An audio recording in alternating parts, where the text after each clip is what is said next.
I remember exactly being a freshman in college and being very disoriented. Oh, no, I was perfect. No. No, you were not perfect? No.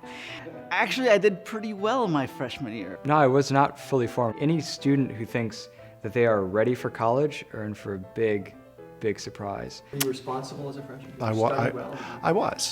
was throughout my college career. I never missed an assignment. I never missed a class. If anything, I studied too much. I had a really bad first semester. A lot of mistakes, yeah.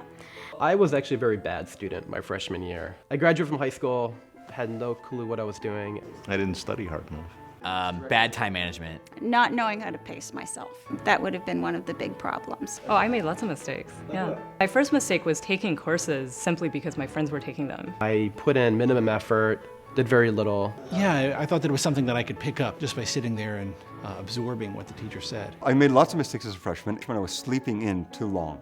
I was taking life too easily. I slept in too late. Pretty much every day. I stayed up extremely late every night. I didn't sleep. I think I spent too much time as an undergrad and as a freshman chatting, exchanging, arguing, debating when I might have been keeping a more rigorous schedule. I think sleep is the number one thing that students struggle with, and if they could just change that, their whole life would be in better order. Not getting enough sleep. Oh, and sleep, right? Sleep is a really important part of this all. Anytime I pulled an all-nighter, I lived to regret it. All-nighters are awful. Do not do them. Pulled 2 all-nighters. They were the worst grades I've ever received. I had a roommate, he pulled 2 in a row, and he had a panic attack. There is a finite number of hours in a week, and of those, you want to schedule about 1/3 of them for sleep.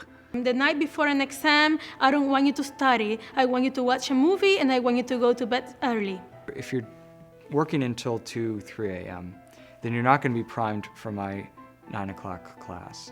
As much caffeine as you're going to drink, you just won't be. They should have their books by day 1 of the class. If you don't have the book, you can't read ahead in the class. I'm amazed at how few of them read the syllabus. Every hour you've scheduled something. You know, I mean, leisure time is not something you can schedule. If everything has to fit into a schedule, then that's not going to fit anywhere. Yeah, the people who are just punching the clock, their life is a series of emergencies. It's bad time management. You try to fit too much in, don't necessarily leave enough time for studying. No, it doesn't work. Inability to organize your time, inability to kind of manage your time is what a lot of students fall into the most. Failing to set up a schedule. I think the biggest mistake is thinking that they can just get by the same way they did in high school without working so hard instead of being proactive. One of the mistakes is not getting in touch with your professors, not talking to them.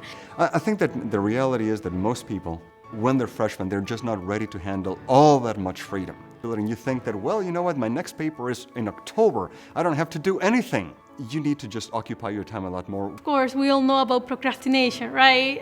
This is not advice to the lazy, perhaps. This is advice to the very determined, very go-getting, what David Brooks called the organization kid. For a lot of students, the grade is the motivation. That's the problem. Pet peeves in the classroom for me, any sort of texting or electronics. When you are on your phone under the table. I guess the number one thing is cell phones, you know? Yeah, cell phones. The number one pet peeve are cell phones. Texting, surfing the web. Yes, I can tell. Yeah, because they're smiling at their crotch. And sleeping in the classroom is strongly discouraged. That's a pet peeve. Actually sleeping through class. Falling asleep in the classroom. I'll call on you if you fall asleep in my class, yeah. It really bothers me when my students call themselves kids. You're a kid when you're in 9th grade, and perhaps you are at the top of the world when you're in 9th grade. I don't know, most people are not at the top of the world in 9th grade. You're not in 9th grade anymore, you're not a kid anymore, you're an adult, and you should look at your life here in college as a freshman, as an adult. Another pet peeve is when people don't cough and sneeze properly. The aerosol from a cough or sneeze can stay in the area for up to 3 hours. So you sneeze, and then some unassuming soul is walking down the hallway an hour later, and they walk through your sneeze. That's gross. You know, primarily when they don't laugh at my jokes. It's very offensive to me. when they think that they may have a superior sense of humor to mine.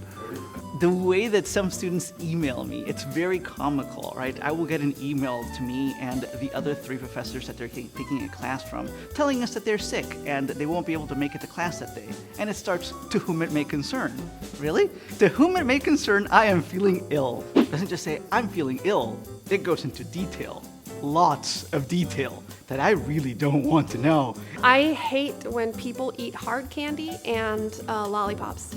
I used to have a no lollipops clause in my syllabus, and Dr. Hood made me take it out. So I have a lot of presentations, and it should go without saying that if you are speaking before your peers, that you should get rid of the gum. No, they're chewing. I mean, you would think that this would be common sense. Not taking notes. Coming in late is super annoying. I've had students come in with 12 minutes left or 10 minutes left. And I once had a person that came with 15 minutes left, and of course it's 3 hours long a night class. And I was thinking, isn't that worse? You shouldn't be missing classes. There's no reason to miss a class. If you get sick, suck it up and come to class, unless you have a fever or unless you're throwing up. Students come to class. That would not be a pet peeve for me. That they not come to class would be a pet peeve. Plethora. I hate the word plethora. I hate it. It's a word that nobody uses in their everyday conversation. They pull it out like it's their secret weapon on a paper. This is what it looks like to me and sounds like. Plethora, it looks like chewed up gum, like that gray, pink, purple, and it sounds like thick liquid going down a drain, like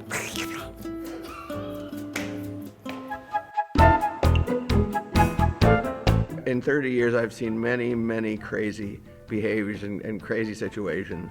Oh, I've got lots of those. So I had 2 guys. In fact, one of them is now a CEO of a big company in Detroit. One day I come into the class and the windows are wide open. All the windows are wide open. So it's like, I knew it was these 2 guys. They were up to something. I'm looking around, of course, the whole class is, giggling because they know. So I walk to the window and I get bombarded with snow because I was going to close and I get bombarded with snowballs. It was a blast! These guys were great. Really, the only time that something out of the ordinary happened is when I started rapping during class. I was comparing Juvenal, a Roman satirist, with Kanye West. I had a student who, whenever they took a quiz or a test, brought a group of stuffed animals, 5 or 6 stuffed animals, and clutched them to her chest.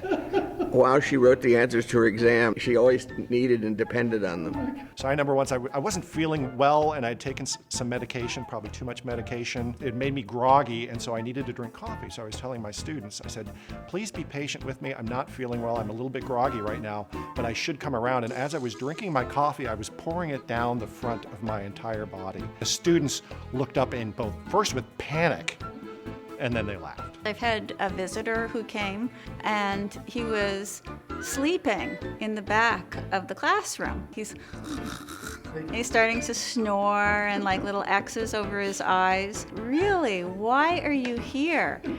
And then at the end, as all the students are going out, he wakes up and he says, that was amazing. Thank you so much. Get out of this experience. Sometimes the answers that we get in exams, especially to word problems, you just sort of make you scratch your head. I mean, here is Sally and she's rowing a kayak, right, for like 20 minutes. And how far does she go? The problem's probably more complicated than that, but basically, how far does she go? 300 miles in an hour on a kayak. Really? Have you ever gone on a kayak? The best thing that I would recommend to a freshman student to get to know your professors. No, it's important that you keep in touch with your professors. It's not uncool to know your professors. Don't be ashamed that you need help. Go and find help. People want to help you. We do care. We're there for you. I think every student should go in and meet with their professors once a week. If you feel anxiety about the course or things, speak to the professor, get to know the professor. Some students will think the professor's too busy, the professor has too many other things to do, I don't want to bother him. Students will always get a better grade from professors that they speak to. Understand that office hours aren't there just for extra help. If you think that you're struggling, then that's why I have office hours, and I want people to come because I will help you try to understand material as best as possible. Go talk to your professor. talk to your professor. You're not helping yourself if you don't take advantage of the help that's here on campus. Yeah, I think most students come to AVE, or for that matter, any university, with some vague idea that college is hard and you have to work. So the first point of advice I would give would be simply to learn to manage your time. There's lots of different things going on at university, especially freshman year. Lectures can be boring. Certain topics can be boring. But in fact, we make ourselves more interesting if we can engage in any kind of conversation. It's really helpful to do things, especially things that you may not be good at. Failing is finding out who you are. You are not going to have everything under control. It's very easy to stay in your comfort zone. You have to take risks if you want to move forward, if you want to learn new things. Make friends while you're here, because these friends will last a long time. Disagreement is good. It's healthy. And it cultivates a progression to the truth. If you weren't in college, you probably would be working a 40-hour-a-week job. So think of what you're doing here in college as a 40-hour-a-week job. 80% of the job, you probably could do without. That's why they pay you to do it. So when you look at school, don't look at school like, I love this class, and every class has to be the most fantastic class you've ever seen. Most classes, you're gonna have to get up in the morning and just fill yourself up with fortitude and actually do it. Don't have preset conceptions of what you think life will be like, at a Catholic university. Be open. Many people think that when they come to Ave Maria that the ones who come here are perfect Catholics. They're not. One of the most profound interactions that I had with one of my students, a young man in American Civ, who had a really troubled background, felt in many ways really unworthy. I said, well, you and the rest of the world, we're all imperfect, but you're here and you have so many gifts. And that young man's gone on to be a priest. Studying is for the growth of your life, for your happiness, not in the first place for a job. If you simply prepare for a job, it'll become instrumental and it'll lose its beauty. The professional skills can be acquired, but being a person who's really alive and who loves God, who loves wisdom, that you'll bring to everything you do. It's the most practical thing you can do.